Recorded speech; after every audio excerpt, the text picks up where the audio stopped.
Good morning, students. Now I would like to explain exercise 1.4 in real numbers. So here exercise 1.4 is based on irrational numbers. Irrational numbers. So how to prove whether these are irrational numbers by using proof by contradiction method. By this you have to solve this one. First of all, what is irrational number? You have to know. So what is irrational number? Numbers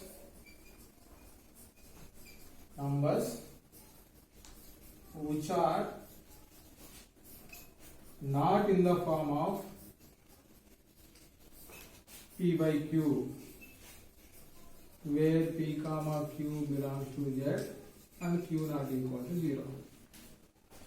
Numbers which are not in the form of p by q are called irrational numbers. Or by using decimal numbers also you can say. By using decimal forms of rational numbers, what you can say? Non-terminating, non-repeating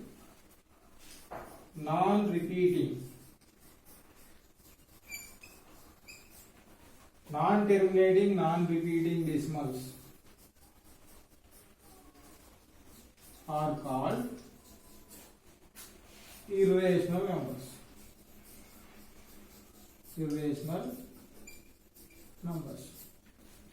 So numbers which are not in the form of p by q, where p comma q belongs to integers and q not equal to 0 are called irrational numbers, or non-terminating, non-repeating decimals are called irrational numbers. So you can write examples like this. 2.3217654321 and so on. Here this is not after point decimal numbers are like this, not repeating, non-terminating. So this is non-terminating, non-repeating decimal. Next one. Square roots of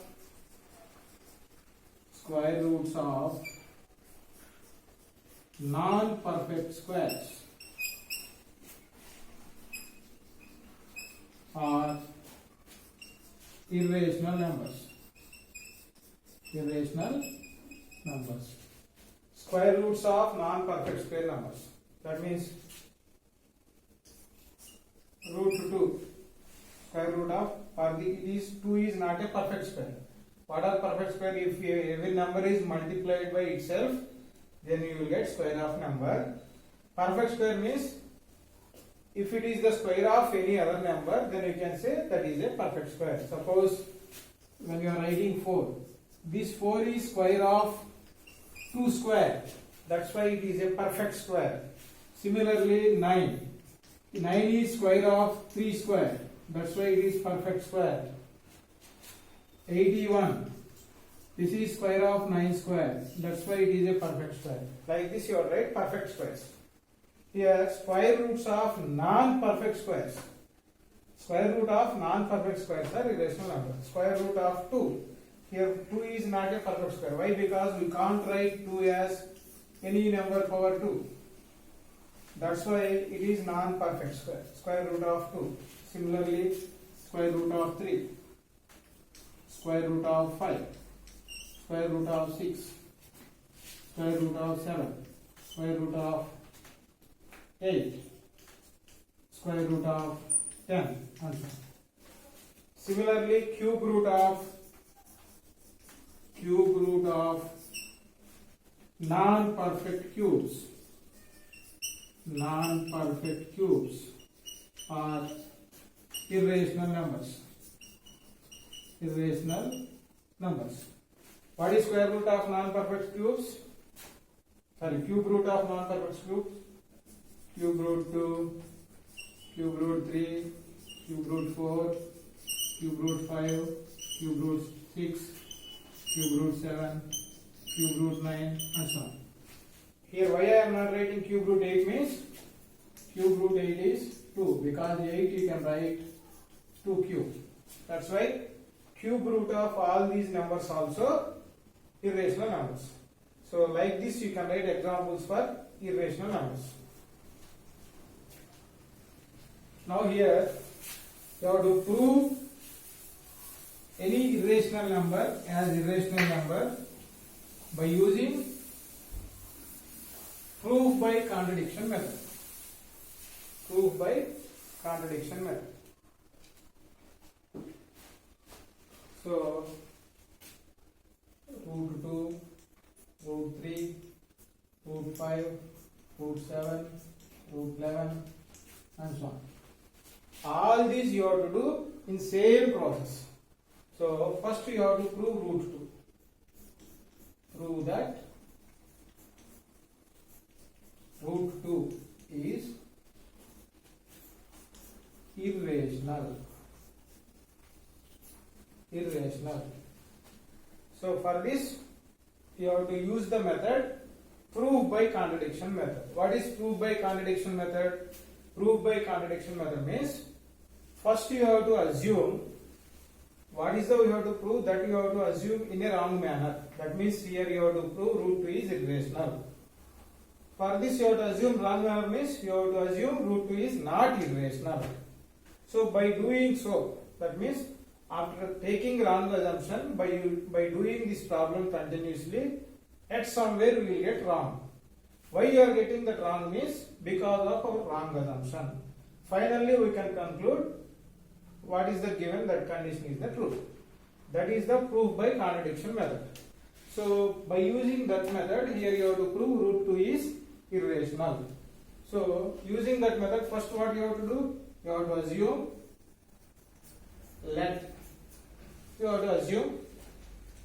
root 2 is rational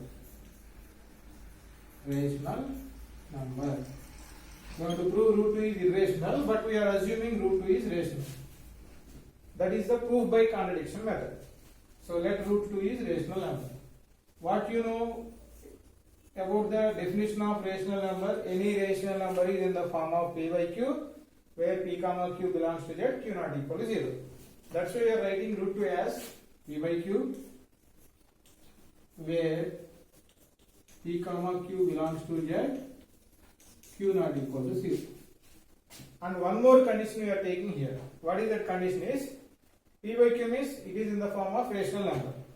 But we are taking here standard form of rational number.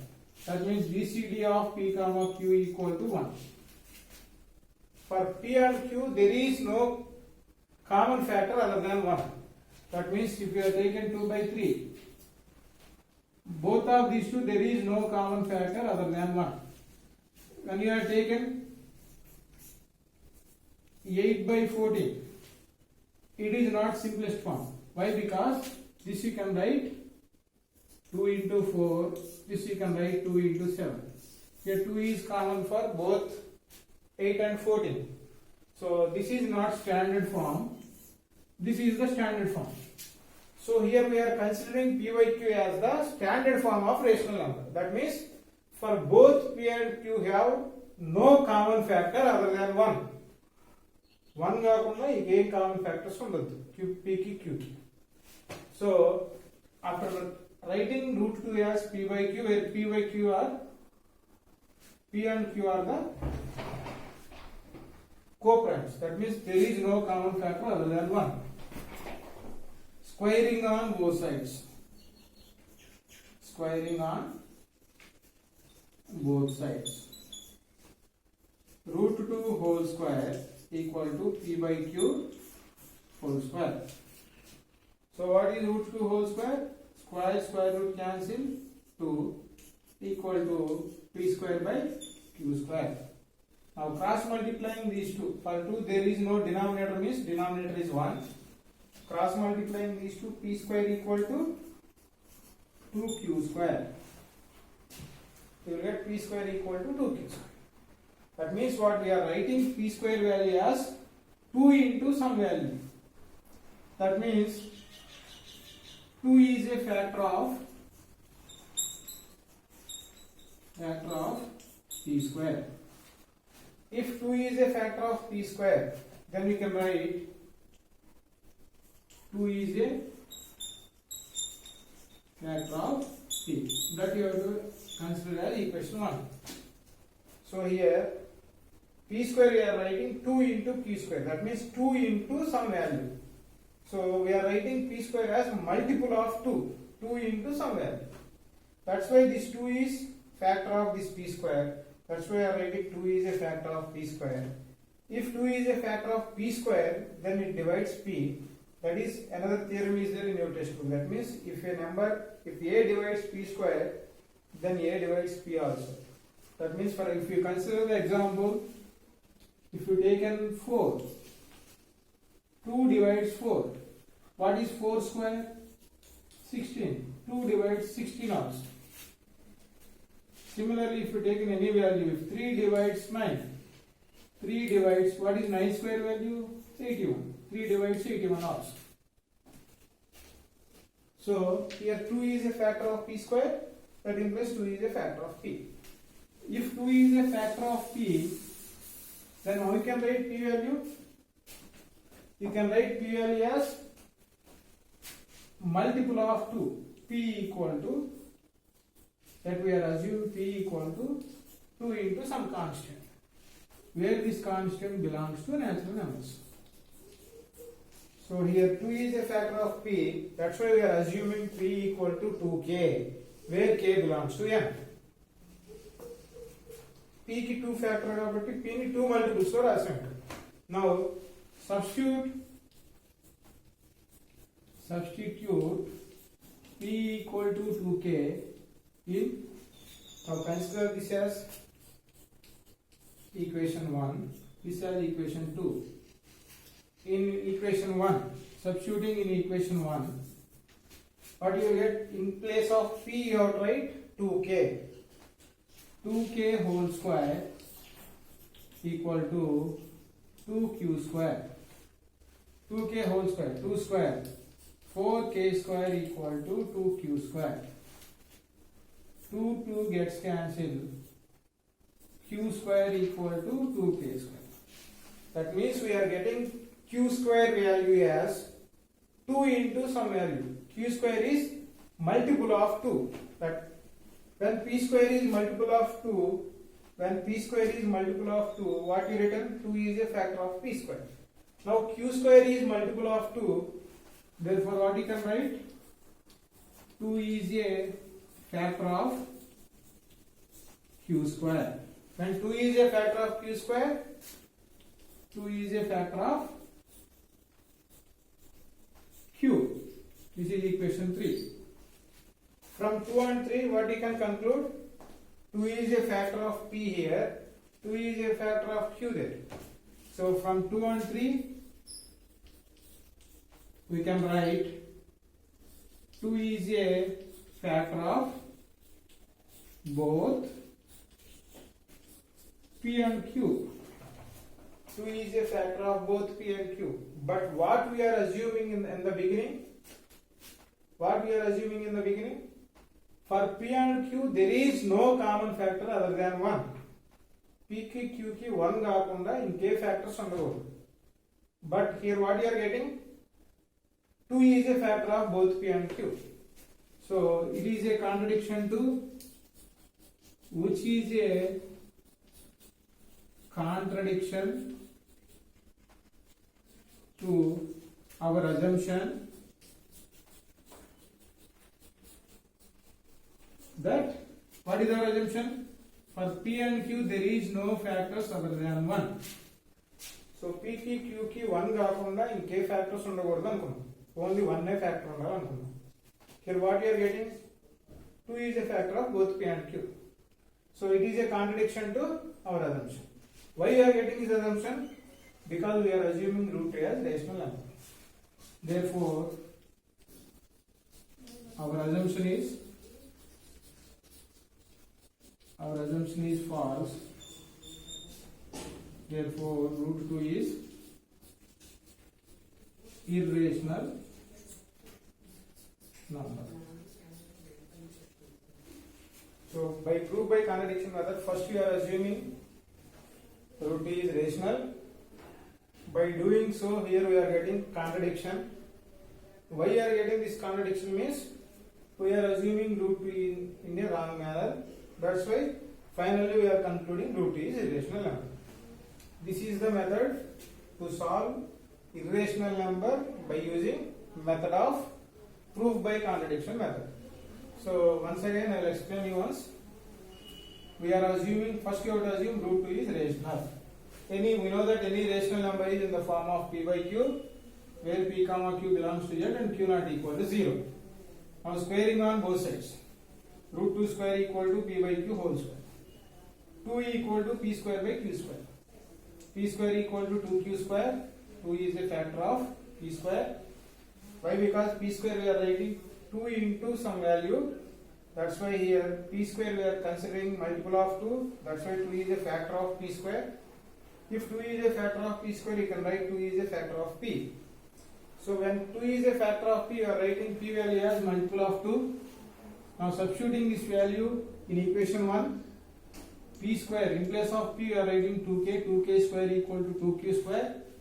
4k square equal to 2q square. Q square equal to 2k square. Again we are getting q square value as multiple of 2.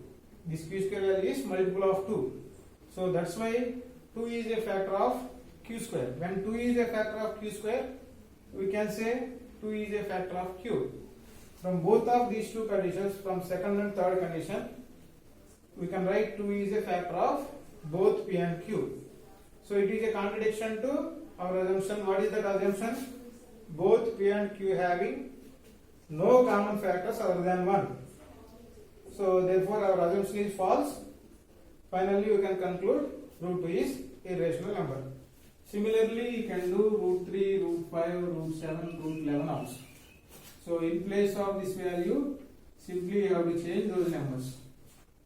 So in same procedure, you have to prove root 3, root 5, root 7, root 11, all these problems.